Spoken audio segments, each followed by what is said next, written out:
アフリカ大陸西南部に位置するカメルーン。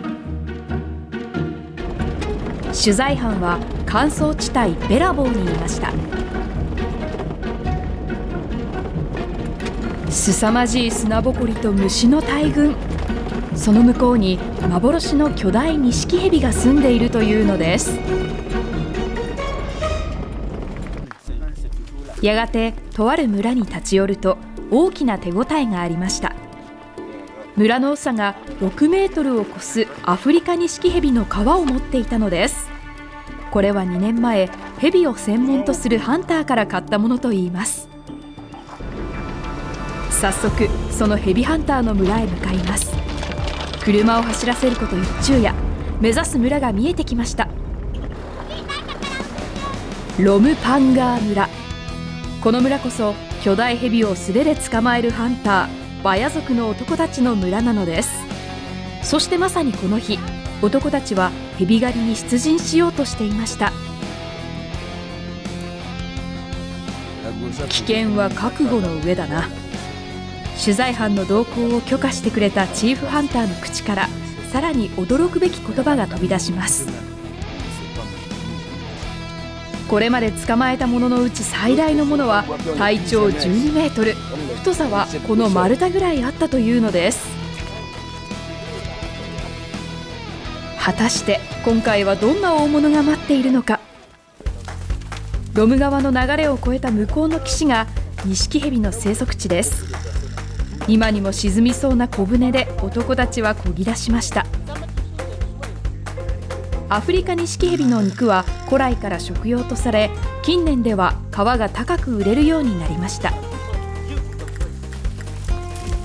ロム川の対岸に渡り歩き回ること2時間、ハンターたちは一つの穴を見つけ出しました。土豚が掘ったと思われる穴。ニシキヘビはこうした穴を巣として利用し、しかも本来の所有者を食べてしまうことが多いんです。この穴にも痕跡はありましたが、残念ながら現在は使われていません。再び探索。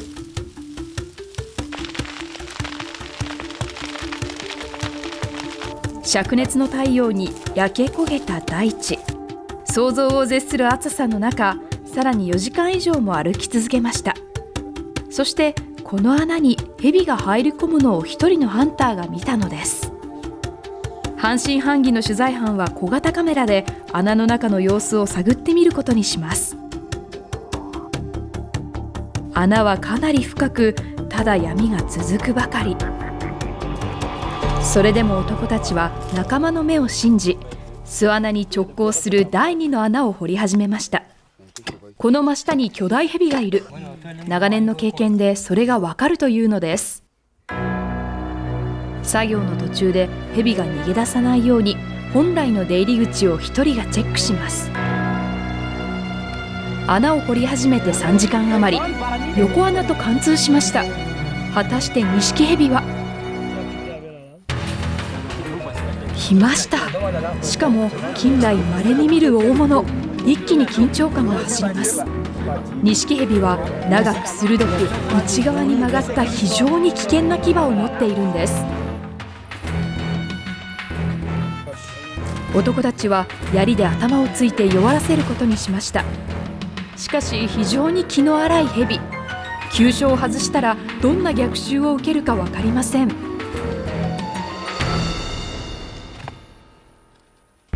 見事、槍の一撃は頭を捉えていました。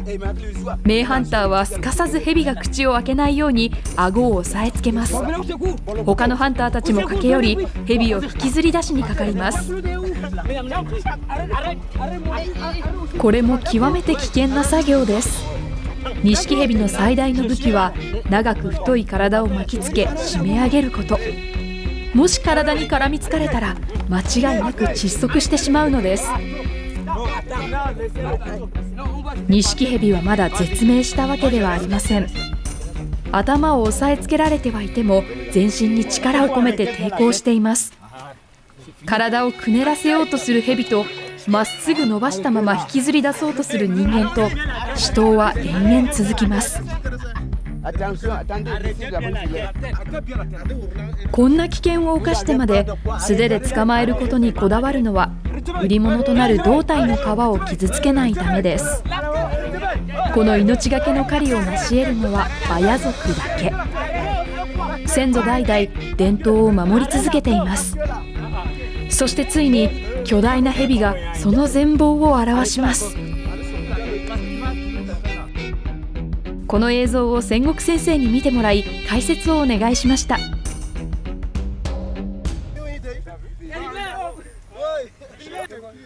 結構長いですね。これぐらい長いともう絶対メスですね。これね。オスはこんなサイズにならないです。メスはね、卵持ったりするんで繁殖に使うエネルギーがかかるからね、やっぱ体のでっかい方がいいね。この後、蛇が自然に息絶えるまで男たちは待ちました。そこには自分たちの生活を支えてくれる巨大な生き物への畏敬の念が感じられます。蛇が完全に動かなくなってからその長さを測ってみると、なんと6メートル30センチもありました。現在ではこれ以上のものは期待できないという文字通り最大クラスの大物です。命がけの勝負を制した男たちは、ずっしりとのしかかる獲物の重みをかみしめながら家路につきます。ここには紛れもない野生生物と人間との生きるための戦いがありました。大きな蛇の肉や皮を利用するというのは当たり前の話であって、問題はこういったものがいなくなるほど取りすぎるということですね。こういった蛇がいるということは、それだけ自然が豊かであるということであって、いつまでもそういう状態が続いてほしいものですね。地球最後の魔境カメルーン。その深く厳しい大自然はかけがえのない地球の宝です。